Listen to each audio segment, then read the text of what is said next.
오늘 말씀의 기대값은 이제까지 여러분이 다 알고 있었던 내용입니다. 가야바의 법정에서 베드로가 예수님 세 번 부인하고 달기 울었던 이 이야기인데,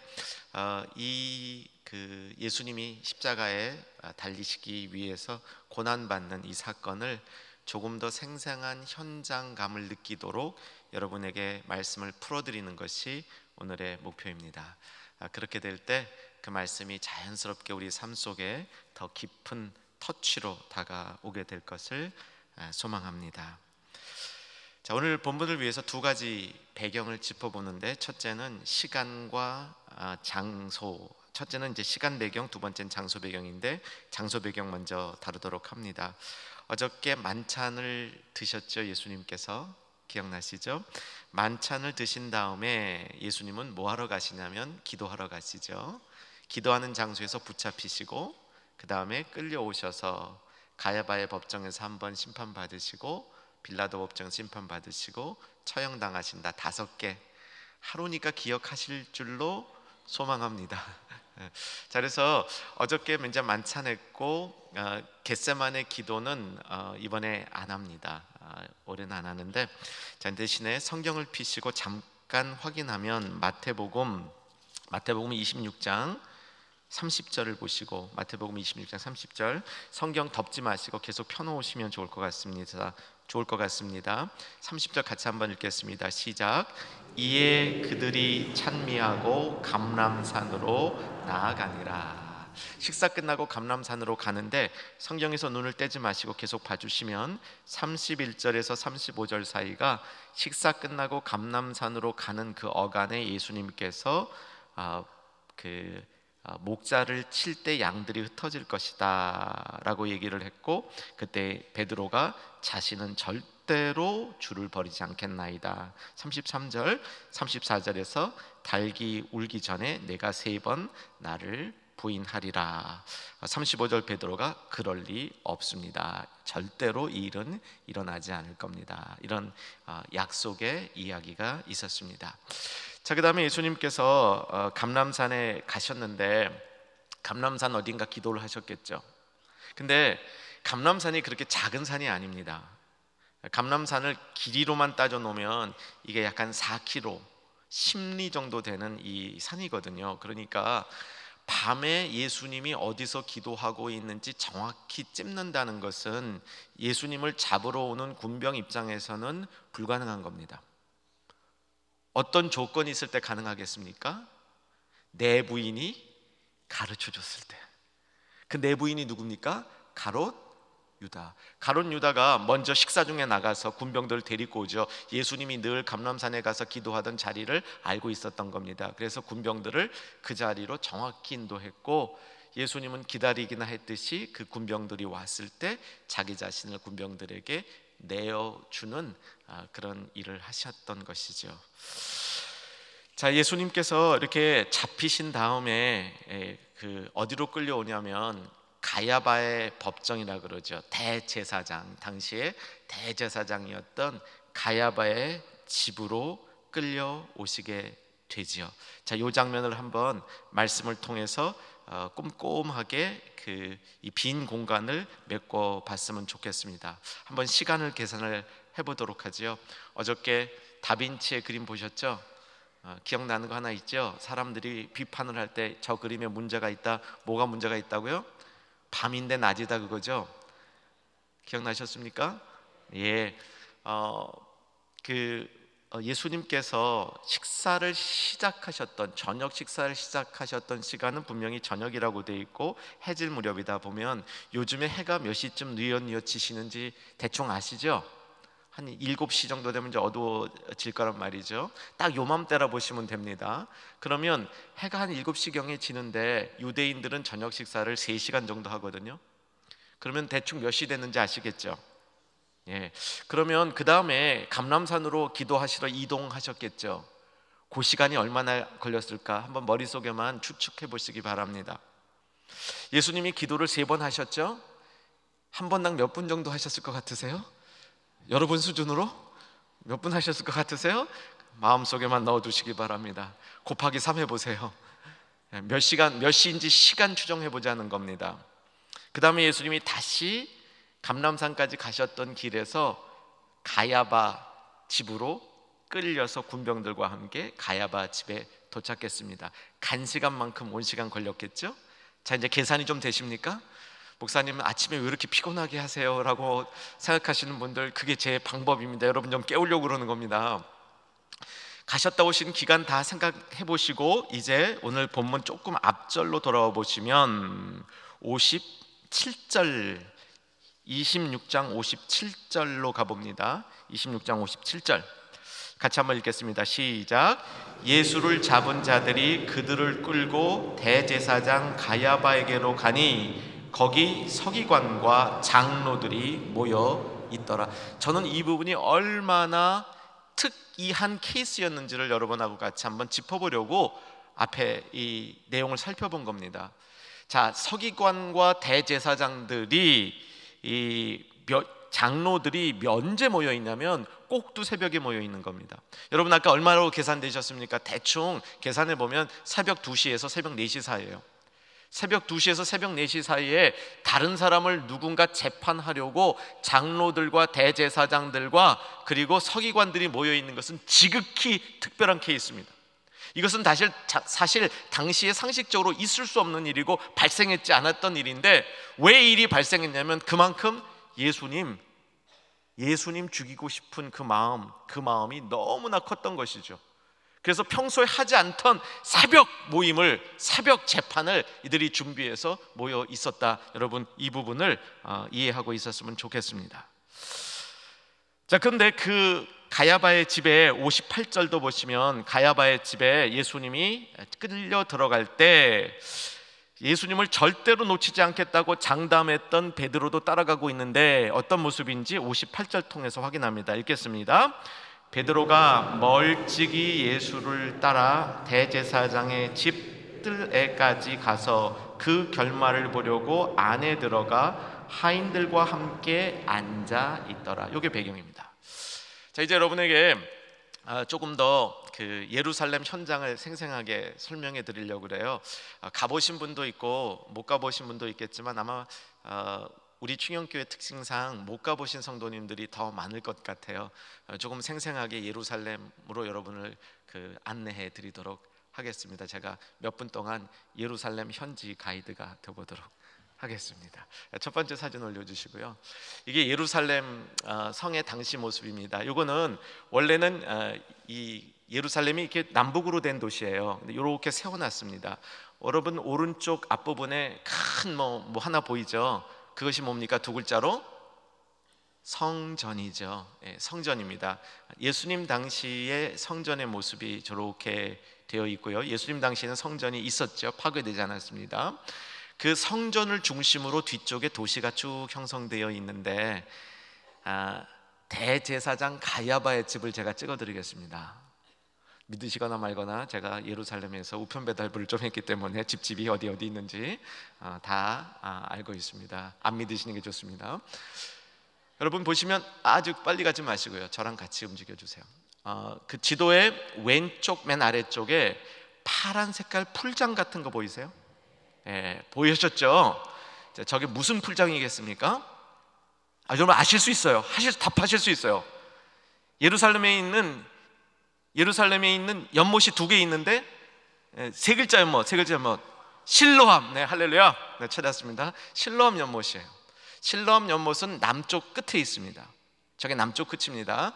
자, 가야바의 집, 대제사장의 집은 실로암 연못에서 여러분 보시기에 북쪽으로 올라가는데 한시 방향으로 올라가 주세요. 한시 방향으로 거의 위에 끝부대에 있는 벽 정도 한 2cm 앞으로 내려오면 거기에 대제사장 가야바의 집이 있었을 것으로 거의 확실히 추정됩니다. 잘 따라오신 분들은 다음 지도 보시면 더 쉽게 이해할 수 있습니다. 다음으로 넘어가 주시고요. 요거는 이제 남북으로 그렸고요. 여러분 잘 보이실지 모르겠는데 회색깔 부분이 당시의 그 도시 안쪽이고, 왼쪽에 보게 되면 가야바의 집 보이셨습니까? 가야바의 집 근처에 뭐가 있었습니까? 마가의 다락방도 있었습니다. 자, 그러면 가야바의 집에서 실로암도 이걸로 이 지도에 찾아지십니까? 맨 끝쪽 오른쪽 끝부분에 있는 그 아랫단에 보면 거기가 이제 실로암인데요. 그러면 이제 실로암까지 길로 쭉 이동하겠죠. 예수님께서 실로암으로부터 이제 가야바의 집으로 이동했고, 그 다음에 이제 다락방에서 이제 식사를 하시고 만찬을 하시고 내려오셔서 그 실로암 옆을 통해서 예루살렘 밖으로 나가게 됩니다. 그래서 옆에 이제 골짜기가 있잖아요. 그 골짜기가 기드론 골짜기인데 골짜기를 타고 다시 거꾸로 올라가서 골짜기를 건너가야 감람산입니다. 뭐 따라오신 분도 있고 못 따라오신 분도 있고 뭐 할 수 없습니다. 근데 그 걸어보니까 그 길이 근 1시간 걸려요. 일단 감람산 예수님이 기도 처소라고 예정되는 곳까지 걸어가면 약 한 1시간 정도, 그 거리가 1시간 이내 가기 좀 어렵습니다. 그럼 여러분 이동 시간 다시 한번 잡혔죠? 자, 그럼 예수님이 어떻게 됐냐면 감람산에서 기도하시다가 붙들려서 저 기드론 골짜기를 위쪽으로 건너서 성전 아래쪽 문으로 쭉 실로암 쪽으로 들어와서 맨 아랫문을 통과해가지고 가야바 집으로 갔다, 이렇게 이해하시면 좋겠습니다. 자, 이해 못하신 분은 할 수 없습니다. 다음 지도로 그림으로 넘어갑니다. 이게 지금 가야바의 집자리에 세워놓은 기념교회고요. 저 기념교회의 특징은 저 교회가 옛 가야바의 집 위에 세워졌기 때문에 그 집 안에 감옥이 있습니다. 다음 그림, 이게 그 감옥의 모습인데 감옥이 이중 감옥입니다. 그러니까 집 밑에 감옥이 있고 그 감옥 밑에 또 감옥이 있어요. 다음 그림, 그 두 번째 그 감옥 밑에 있는 감옥입니다. 이 밑에 있는 진짜 감옥들은 구멍이 위로 있습니다. 문이 옆으로 있는 게 아니라 위에서 구멍을 뚫고 그 안에다 집어넣기 때문에 도망갈 곳이 없는 그런 겁니다. 가보면 은혜 되긴 할 것 같아요, 그죠? 그래서 저런 곳에 예수님이 잠시 갇혀 있을 것이다, 이렇게 추측을 해볼 수 있고요. 자, 그 다음 장면 보시면요. 자, 요거는 이제 그 좀 특이한 부분인데 가야바의 집에서 실로암 쪽으로 내려가는 길에 있는 계단입니다. 이게 지금 현재 있는 계단인데 아마 제가 고증해 본 것으로는 예루살렘 안에서 예수님이 가신 그 길이 확실한 길로 추정할 수 있는 몇 개 안 되는 장소입니다. 그러니까 아마 저 계단길로 예수님이 가야바의 집에 가시고 또 마가 다락방에서 내려오시고 그랬을 것으로 추정이 되는데, 이건 조금 옛날 사진이고요. 요즘 가면 많이 이렇게 걸을 수 없어요. 요즘은 다 이렇게 다 물로 쳐놨습니다. 그렇게 되어 있습니다. 자, 여기까지 보시고, 자, 그날에 있었던 베드로가 경험했던 일을 이제 한번 재생해 보는 겁니다. 자, 베드로는 처음에 가야바의 집 바깥뜰에 앉아 있었다, 이렇게 되어 있습니다. 베드로에게는 그 자체가 두려움이었을 것으로 보이고 어쩌면 좀 겁에 질려 있는지도 모르겠습니다. 그래서 좀 전에 우리 성경 58절 읽은 것처럼 멀찍이 예수님을 따라가서 대제사장 집 바깥뜰에 앉아 있었다. 거기 바깥뜰이란 말은 없는데 69절로 보면 그게 바깥뜰이었다, 이렇게 되어 있고요. 자, 그러면 이제 중요한 부분으로 넘어가게 됩니다. 안뜰에서는 무슨 일이 있었습니까? 안뜰에서는 예수님에 대한 재판이 벌어지고 있었는데, 예수님에 대한 재판이 벌어지고 있는 내용의 핵심은 뭐냐면 대제사장과 장로들과 서기관들이 다 모여서 똘똘 뭉쳐가지고 예수님을 죽일 죄목을 찾고 있었던 것이었습니다. 예수님을 죽일 제목을 찾기 위해서 그들은 뭘 하고 있었냐면 거짓 증인을 데려와서 거짓 증인으로 하여금 예수님을 고발하게 만들고 있었죠. 여러분 혹시 이 재판 안 해보셨기를 소원합니다. 근데 혹시 재판하다 보면요, 이런 일들이 있어요. 민사재판 이런 거 하다 보면요, 거짓말로 증언하는 사람이 참 있어요. 선서 딱 해놓고요, 거짓말해. 와, 얼마나 뒤집어지겠어요. 이 세상에서도 이게 중간에 보고 누구 증인 하나 돼서 아유 당신 봤잖아, 똑바로 얘기해, 그런데 아주 헛말해봐요. 그럼 얼마나 뒤집어져요. 세상에 꼭 그런 사람들이 있습니다. 그래서 이 성경에 보면 거짓 증인 되지 말라고 그러잖아요. 근데 예수님이 돌아가실 때 거짓 증인들을 다 불러 모은 겁니다. 그래서 이 거짓 증인들의 얘기를 들어서 예수님을 이제 죽이려고 계획을 세웠습니다. 그뿐만 아니라 거짓 증인뿐만 아니라 예수님에 대해서 압박도 행합니다. 압박도. 여러분 성경 보시면서 빨리 찾아가 보면 좋을 것 같네요. 오늘 본문 전 부분인데 59절부터 보시면 59절에 보면 신속히 눈으로 따라와 주시기 바랍니다. 거짓 증거를 찾음에 라는 말 보였나요? 60절 거짓 증인이 많이 왔으나 이런 말도 보였죠. 예수님을 잡으려고 노력하고 있는 모습이지요. 그래도 안 잡히니까 63절에 가서 뭐라 그러냐면 네 입으로 얘기해라 그러고요. 네가 네 입으로 한번 고백해봐, 이실 짓고 해봐, 그런 겁니다. 압박이 확 강해진 거죠. 근데 64절을 보면 예수님이 기가 막힌 말씀을 하십니다. 같이 한번 읽어야 되겠습니다. 시작. 예수께서 이르시되 내가 말하였 그러나 내가 너희에게 이르노니 이후에 인자가 권능의 우편에 앉아 있는 것과 하늘 구름을 타고 오는 것을 너희가 보리라 하시느라. 예수님이 그렇다고 말씀하신 다음에 하늘 우편에서 다스리시고 하늘 구름을 타고 재림하신다라는 것을 이제 선포해 주는 거죠. 그랬더니 65장에 대제사장의 옷을 찢습니다. 옷을 찢는다는 얘기는 뭐냐면 이제 죽이겠다는 겁니다. 살기 등등으로 치닫게 되는 것이죠. 그래서 살인 혐의를 씌우려고 이제 신성 모독죄를 갖다 대는 거죠. 신성 모독이라 65절 보셨습니까? 신성 모독이라 얘기하고 그 다음에 모욕을 합니다. 침도 뱉고 선지자 노릇도 하죠. 선지자 노릇이라는 게 뭐냐면 이런 겁니다. 막 둘러서서 예수님 때린 다음에 누가 때렸는지 알아맞혀봐라, 뭐 그런 겁니다. 일종의 모욕이죠. 그래서 이런 장면을 통해서 예수님을 모욕하고 있는데, 결국 오늘 본문이 보여주고자 하는 메시지의 첫 번째는 안뜰에서는 스승 메시아 하나님의 아들 예수님이 모욕당하시고 이제 살인 혐의자로, 살인에 해당하는 죄인으로 몰리려는 그때 바깥들에 있는 베드로는 뭐 하고 있습니까? 이게 오늘 보여주시고자 하는 메시지입니다. 내가 예수님을 버리지 않겠다, 예수님을 떠나지 않겠다, 끝까지 지켜주겠다 라고 장담했던 베드로는 안뜰에서 예수님이 심각한 죄인으로 몰리고 있는 그 순간에 바깥들에서 뭐 하고 있냐면 곁불 쬐고 있다가 예수님을 부인하는, 3번 부인하는 자리로 나아가는 이런 놀라운, 정말 안타깝고 처절한 대조가 보여주는 것이 오늘 우리에게 주는 말씀의 도전입니다. 자, 베드로가 어떻게 했는지 오늘 본문을 따라 좀 더 가보시기 바랍니다. 이제 3번 베드로가 어떻게 부인했는지 볼 수 있기를 원합니다.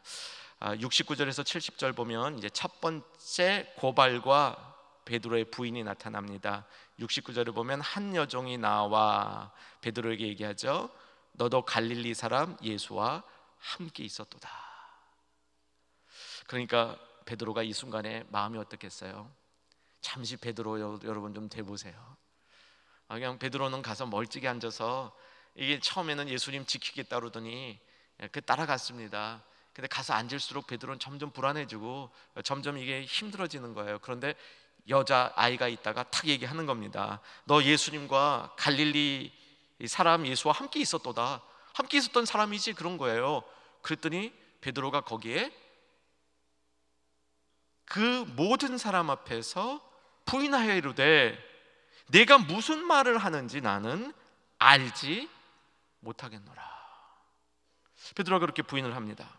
그 다음 장면을 보시면 그렇게 부인을 한 다음에 베드로가 얼른 일어서 가지고, 그렇지 않아도 바깥들에 있었는데 앞문으로 나가는 겁니다. 예수님으로부터 점점 더 멀어지는 겁니다. 우리의 마음은 바깥들에 있던 베드로가 좀 안뜰에 가서 예수님 좀 응원이라도 해줬으면 좋겠는데, 여러 증인이 거짓 증언 칠 때 야 베드로도 일어나서 안 그렇습니다, 내가 그분하고 3년 동안 다녔는데 그런 적 한 적 없습니다 라고 참 증언을 해줄 줄 알았는데, 베드로는 밖에서 침묵하고 있다가 예수님을 부인하고 그 다음에 어디로 가고 있습니까? 앞문으로 가고 있어요. 앞문으로 가고 있습니다. 앞문으로 갔는데 그곳이 안전했습니까? 안 안전했어요. 71절을 보시면 같이 한번 71절 읽겠습니다. 시작. 앞문까지 나아가니 다른 여종이 그를 보고 거기 있는 사람들에게 말하되 이 사람은 나사렛 예수와 함께 있었도다 하며. 여러분, 한 여종을 피하니까 그 다음에 어떻게 됐어요? 다른 여종이 또 나타난 거예요.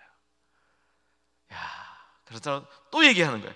이게 진짜 나사렛 예수와 같이 있었던 사람입니다 라고 증언하는 거예요.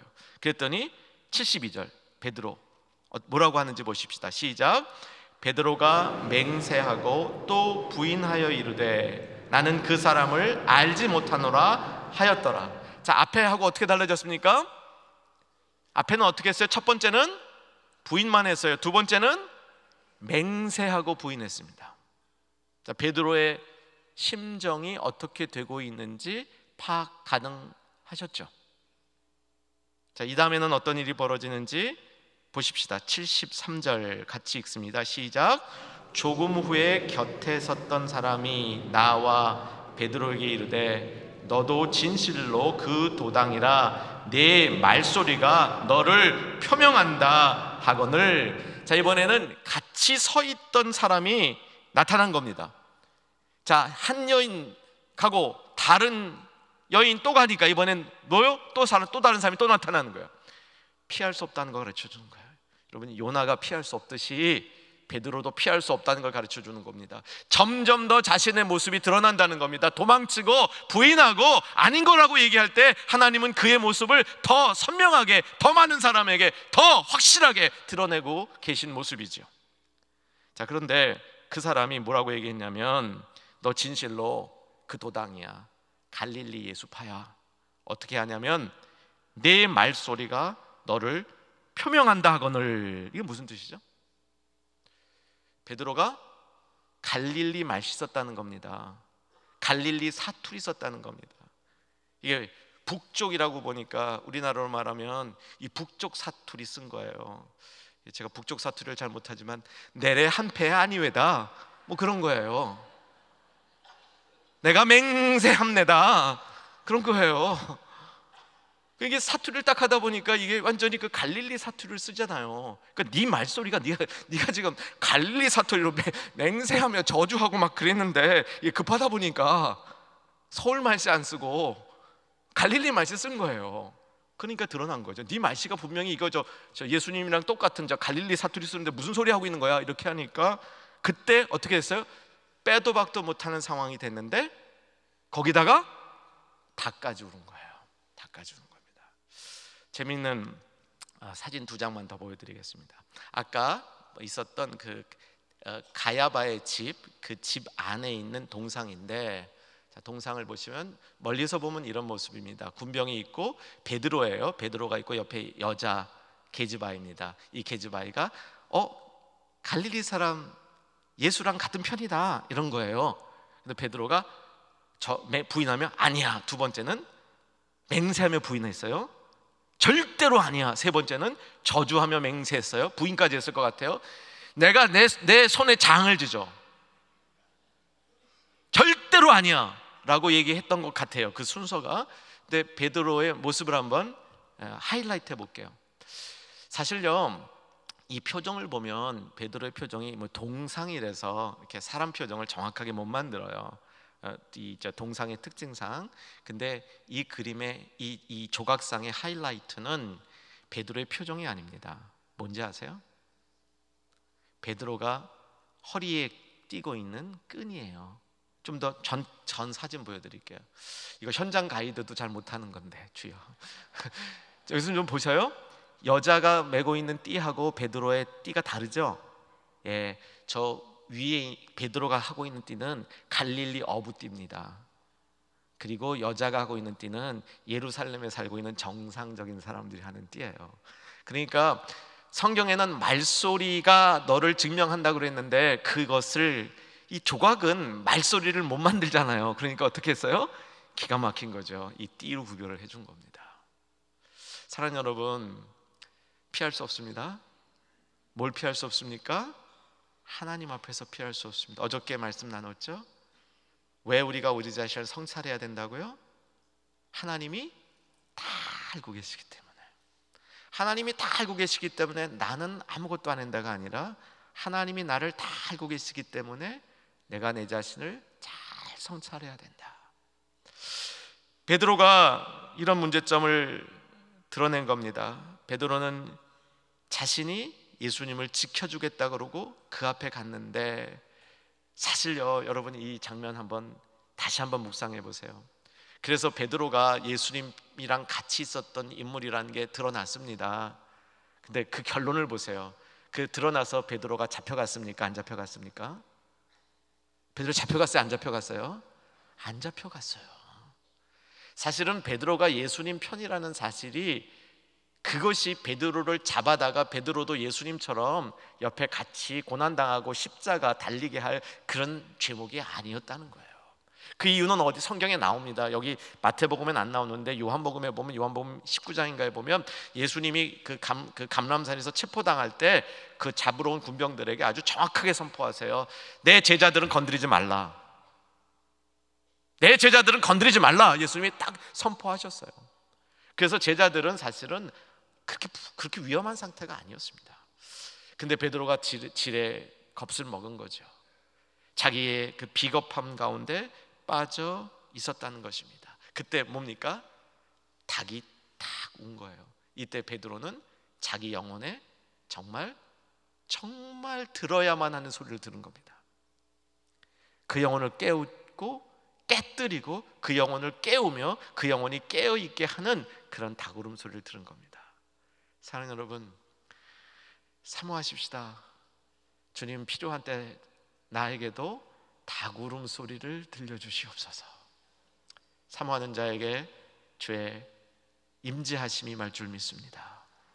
우리가 닭울음 소리를 들어야 돼요. 우리가 닭울음 소리를 필요할 때 들을 수 있어야 됩니다. 안 그러면 계속 부인하는 베드로처럼 나는 아닙니다, 나는 아닙니다 하면서도 자기가 하는 일을 자기가 모르고 계속 부인하는 자리에 나갈 수 있게 된다는 겁니다. 닭울음 소리가 들렸을 때 베드로가 어떻게 합니까? 예수님이 가르쳐줬던 얘기가 생각나서 그때 밖으로 나가서 뭐 했다고 되어 있습니까? 심히 통곡했다. 심히 통곡했다. 오늘은 이 말씀을 좀 살펴보고 말씀을 정리하려고 합니다. 인간은 비겁한 데가 있습니다. 동의하시죠? 오늘 베드로의 모습을 보면서 인간은 참 비겁한 데가 있다. 여러분, 용기 있다고 너무 자신하지 마시기 바랍니다. 사실요, 진리를 따르는 거는 용기 갖고 안 되더라고요. 그럼 진리는 용기 갖고 안 돼요. 인간은 기본적으로 비겁하기 때문에 진리는 용기 갖고 못 따르더라고요. 진리를 따를 수 있는 제가 알고 있는 유일한 길은 용기가 아닙니다. 힘이 아닙니다. 은혜입니다. 하나님의 은혜가 우리를 덮고 있을 때, 붙잡고 있을 때, 그때 우리가 진리를 따를 수 있습니다. 베드로는 자기 용기를 믿고 있었고 자기의 경험을 믿고 있었고 나름 자기가 갖고 있는 뚝심을 믿고 있었던 것 같아요. 근데 그런 거 통하지 않습니다. 사랑하는 여러분, 우리가 주님을 따르는 길은 주님이 부어주시는 은혜로만 가능하다. 닭이 울면서 베드로는 통곡을 합니다. 심히 통곡했다고 되어 있습니다. 저는 마태의 순환곡 이번 특별 새벽기도 말씀을 나누면서 어저께는 몹시 근심하더라, 오늘은 심히 통곡했더라.